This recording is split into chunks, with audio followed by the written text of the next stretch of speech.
வணக்கம்.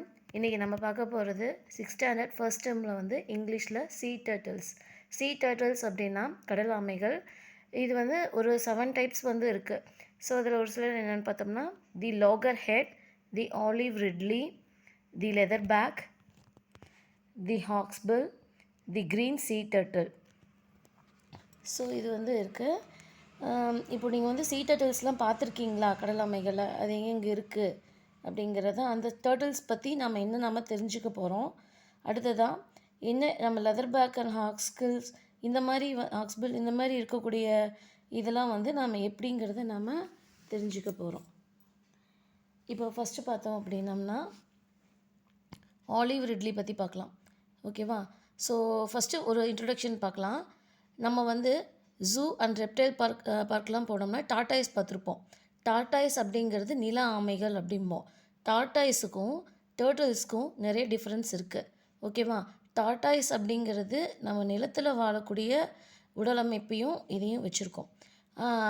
டர்ட்டில்ஸ் அப்படிங்கிறது சீ டர்ட்டில்ஸ் அப்படிங்கிறது வந்து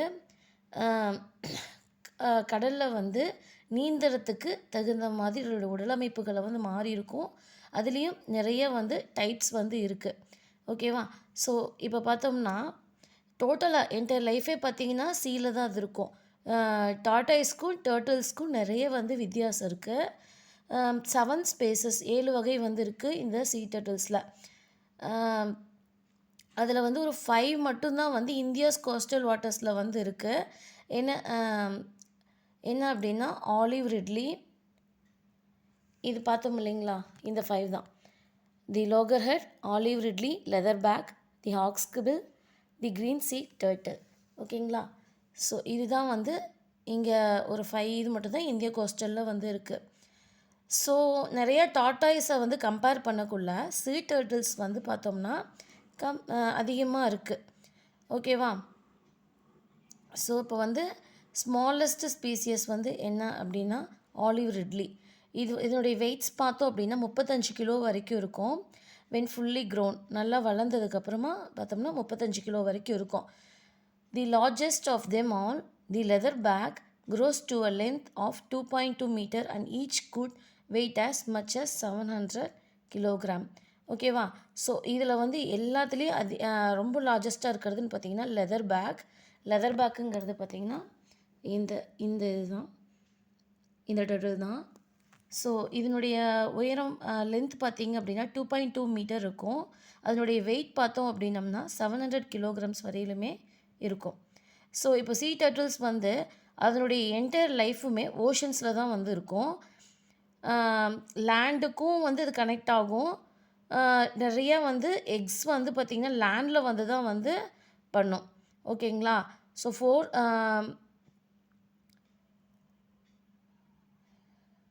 ஒரு 4 இது பார்த்திங்கன்னா இந்தியாவில் வந்து ஒரு ரேராக தான் இருக்குது, எக்ஸ்ட்ரீமாக. ஸோ ஆலிவ் ரிட்லஸ் தான் வந்து அதிகமாக வந்து நம்ம பார்க்க போகிறோம். சாண்டி பீச்சஸில் வந்து நிறையா வந்து இருக்கும். எக்லேஸ் பண்ணுறதுக்காக வந்து இந்த ஆலிவ் ரிட்லி வந்து இருக்கும். ஓகேங்களா? ஸோ இப்போது அடுத்து நம்ம பார்க்க போகிறது வந்து ஆலிவ் ரிட்லி. ஸோ இதில் இந்த கொஷின்ஸில் வந்து பார்த்திங்கன்னா உங்களுக்கு கொஞ்சம் ஈஸியாக இருக்கும். Turtles are different from tortoise. ஆமாம், டர்ட்டில்ஸும் டார்டாய்ஸஸும் டோட்டலாக டிஃப்ரெண்ட்டு தான். Turtles are sea animals. Yes, turtles வந்து சி அனிமல்ஸ் தான். There are 7 kind of sea turtles in the world. Yes, இந்த உலகத்தில் 7 கைண்ட்ஸ் ஆஃப் சீ டர்ட்டில்ஸ் இருக்குது. இந்தியன் கோஸ்டலில் வந்து ஒரு 5 தான் வந்து நம்மளால் பார்க்க முடியும். Sea turtles are very small அப்படி கிடையாது. ஸோ வந்து பார்த்திங்கன்னா அது கொஞ்சம் பெருசாக தான் இருக்கும். நம்ம ஏற்கனவே பார்த்தோம் இல்லைங்களா, லெதர் பேக் பார்த்திங்கன்னா 700 kg வரைக்குமே இருக்கும். Turtles come ashore to lay eggs. கண்டிப்பாக எக்ஸ் லே பண்ணுறதுக்காக வந்து இதுக்காக கரை கடந்து வரும். ஓகேங்களா? So sea turtles come to rest on land கிடையாது. இது ரெஸ்ட் எடுக்கிறதுக்காக வராது. எக்ஸை வந்து லே பண்ணுறதுக்காக மட்டும்தான் வரும். Olive ridleys are the only sea turtles seen on Indian ஷோஸ். கண்டிப்பாக இந்தியன் ஷோஸில் மட்டும்தான் வந்து ஆலிவ் ரிட்லி வந்து பார்க்க முடியுது. ஆலிவ் ரிட்லி அப்படிங்கிறது வந்து இதுதான் கடல் ஆமையில் இது ஒரு முக்கியமான ஒரு டைப்பு. ஓகேங்களா? இப்போ சொன்னோம் இல்லைங்களா, ஆலிவ் ரிட்லிங் அப்படிங்கிறது வந்து இப்படி தான் இருக்கும். எக்ஸை வந்து லே பண்ணுறதுக்காக அஷோரில் வரும். ஓகேங்களா, கடலை தாண்டி கரைக்கு வரும். ஸோ அரிபெடா அப்படிங்கிறது என்ன அப்படின்னா, இப்படி எக்ஸை வந்து லே பண்ணுறதுக்காக வருது பார்த்தீங்களா, அதை தான் வந்து அரிபெடா அப்படின்னு சொல்லுவோம். அதாவது மாஸ் நெஸ்டிங் அப்படின்னு சொல்லுவோம். இப்போது ஆலிவ் ரிட்டில்ஸ் தான் வந்து நிறைய எக்ஸ் வந்து லீவ் பண்ணும். இதில் பார்த்தீங்கன்னா ஒடிஷா இருக்குது இல்லையா, இது வந்து ஒரு 3 பிளேசஸ் வந்து இருக்குது ஒடிஷா அந்த மாதிரி. ஸோ அங்கே தான் வந்து கரெக்டாக வந்து நெஸ்டிங்க்கு வந்து வரும் கண்டிப்பாக. நைட்ஸில் தான் வந்து வரும் நெஸ்டிங்க்கு. தௌசண்ட்ஸ் ஆஃப் ஃபீமேல் டர்டல்ஸ் வந்து ஒரே நேரத்தில் வந்து எக்ஸை வந்து லே பண்ணும். ஒரு பர்டிகுலர் பீச்சில் தான் வந்து அது எக்ஸை வந்து லே பண்ணும். லேனா எக்ஸை வந்து முட்டையிடுறது. பாருங்கள், இதுதான் வந்து ஆலிவ் ரிட்லி லேயிங் எக்ஸை வந்து இப்படி தான் வந்து ஆலிவ் ரிட்லி போடும். சரிங்களா, இது எப்பப்போ அப்படின்னம்னா between the months of January and March. ஜான்வரிக்கும் மார்ச்சுக்கும் நடுவில் தான் வந்து ஃபீமேல் ஆலிவ் ரிட்லீஸ் வந்து எக்ஸை லே பண்ணும். டர்ட்டில்ஸ் வந்து flippers enable it to swim gracefully and effortlessly but are not very useful for moving on land. அதிகம் எவ்வளோ வேகமாக வேணாலும் வந்து சீல வந்து ஸ்விம் பண்ணும், எல்லாம் பண்ணும். ஆனால் லேண்டில் வந்து அதால் வந்து அவ்வளோ வேகமாக அதால் போக முடியாது.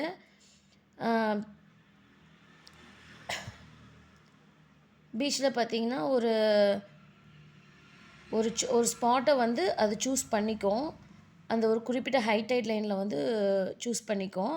ஸோ 45 சென்டிமீட்டர் டீப்பில் வந்து நெஸ்ட் கேவிட்டி வந்து அந்த இடத்துல இருக்கும். ஸோ 100 எக்ஸை வந்து கூட ஒன்று லே பண்ணிக்கும். ஓகேங்களா, அடுத்த இதனுடைய ஷேப் அண்ட் சைஸ் பார்த்தோம்னா டேபிள் டென்னிஸ் பால் இருக்குது இல்லையா, அது மாதிரி தான் இருக்கும். எல்லா எக்ஸும் லே பண்ணதுக்கப்புறமேட்டு டர்ட்டில் வந்து கேவிட்டிஸை ஃபுல் பண்ணிடும். அடுத்ததாக வந்து திரும்ப வந்து அது கடலுக்கு போயிடுது. எக்ஸ் வந்து பார்த்தோம்னா சன் இருக்குது இல்லையா, ஸோ அதில் வந்து இன்க்யூப் ஆகிக்கும். சரிங்களா, சன் வெளிச்சத்தில் வந்து இன்க்யூபேட் ஆகி எக்ஸ் வந்து நம்ம டர்ட்டில்ஸ் வந்து வெளியே வர ஆரம்பிச்சிடும். இப்போ நிறைய பிளேஸில் பார்த்தோம் அப்படின்னம்னா லோக்கல் பீப்புள்ஸ் வந்து அதை ட்ராக் பண்ணலாம். நெஸ்டிங் எக்ஸ் வந்து ட்ராக்ஸ் பண்ணலாம். அந்த எக்ஸை வந்து இங்கே வந்து சாப்பிட்றதுக்காகவும் வச்சுக்கிறாங்க கலெக்ட் பண்ணி. Jackals, domestic dogs and pigs இந்த மாதிரிலாம் வந்து நிறைய இதனுடைய எக்ஸை வந்து டர்ட்டில்ஸ்னுடைய எக்ஸை வந்து கொடுத்துட்றாங்க. ஒவ்வொரு பீப்புள் வந்து ஒரு 45 to 60 days கழிச்சு தான் வந்து ப்ரெடிடேட்டர்ஸ்க்கு போகுது. ஹேச்சலிங்ஸ்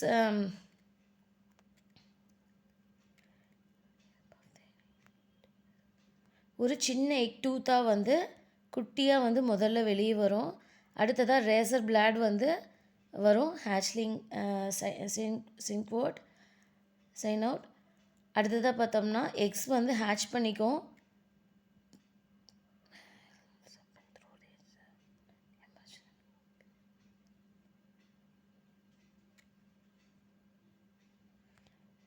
திரும்ப அந்த எக்கெல்லாம் வந்து லே ஆனதுக்கப்புறம் கடலுக்கே வந்து கொஞ்சம் கொஞ்சமாக வந்து நகர்ந்து போக ஆரம்பிச்சிடும்.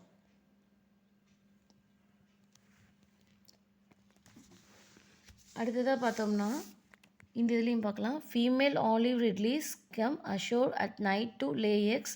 கண்டிப்பாக நைட்டில் தான் வந்து அது எக்ஸை லே பண்ணும்.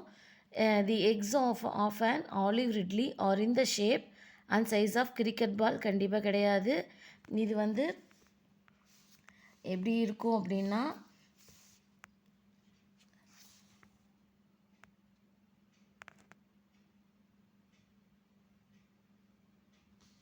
டேபிள் டென்னிஸ் பால் அளவில் தான் வந்து இருக்கும். அடுத்து வந்து ridleys come to lay their eggs in the month of January. கண்டிப்பாக, ஏன்னா ஜான்வரி டு மார்ச் இதுக்கு இடைப்பட்ட காலத்தில் தான் வந்து லெக்ஸை வந்து லே பண்ணும். மற்ற நேரத்தில் வந்து அது லே பண்ணாது. அடுத்ததாக வந்து ஃப்ளிப்பர்ஸ் வந்து ஸ்விம் பண்ணுறதுக்கு ஈஸியாக the tortoise use the flippers and make a hollow for the nest. கண்டிப்பாக அது ஸ்விம் பண்ணுறதுக்கு ஈஸியாக இருக்கிற மாதிரி வந்து அது கிளம்பிரும். The hatchlings use a tiny egg tooth to come out of the eggs. எக்லேருந்து எக் டூத் வந்து கொஞ்சமாக வந்து வருமா அப்படின்னு சொல்லி கேட்டிருக்காங்க. கண்டிப்பாக அது வந்துடும். ஓகே, இப்போது சீ டர்ட்டில்ஸ் ஒரு இன்ட்ரெஸ்டிங் ஆஸ்பெக்ட் என்னன்னு பார்த்தோம் அப்படின்னம்னா, பயாலஜியில் ஒரு டெம்பரேச்சர் இருக்குது அப்படின்னா, ஒரு எக்குக்குள்ளார ஒரு டெம்பரேச்சர் இருக்குது அப்படின்னா, அதுதான் வந்து அதனுடைய செக்ஸை வந்து டிட்டர்மைன் பண்ணும், எப்படி வளருது அப்படிங்கிறத. எக்ஸ் வந்து 27 டிகிரி செல்சியஸ் டு 28 டிகிரி செல்சியஸில் இருந்துச்சு அப்படின்னா மேல் ஹேச்லிங்ஸ் வந்து வரும். 30 டிகிரி செல்சியஸில் இருந்தது அப்படின்னா ஒன்லி ஃபீமேல் ஹேச்லிங்ஸ் மட்டும்தான் வந்து ப்ரொடியூஸ் ஆகும். ஈக்குவல் மிக்ஸில் இருக்குது அப்படின்னா மேல் அண்ட் ஃபீமேல் ரெண்டுமே வந்து ஹேச்லிங்ஸ் ஆகும். எக்ஸ் வந்து இன்க்யூபேட் 29 டிகிரி செல்சியஸ்லேருந்து 30 டிகிரி செல்சியஸ்குள்ளார வந்துச்சுன்னா ரெண்டுமே வந்து ஃபியூச்சர்ஸ் ஆகும். செக்ஷன் 3 வந்து அடுத்த வீடியோவில் பார்க்கலாம். நன்றி, வணக்கம். வீடியோ பிடிச்சிருந்தா லைக் பண்ணுங்கள், ஷேர் பண்ணுங்கள், சப்ஸ்கிரைப் பண்ணுங்கள். சப்ஸ்கிரைப் பண்ணி ஆல் பட்டனை ப்ரெஸ் பண்ணுங்கள். இனி வீடியோ ரெகுலராக வரும்.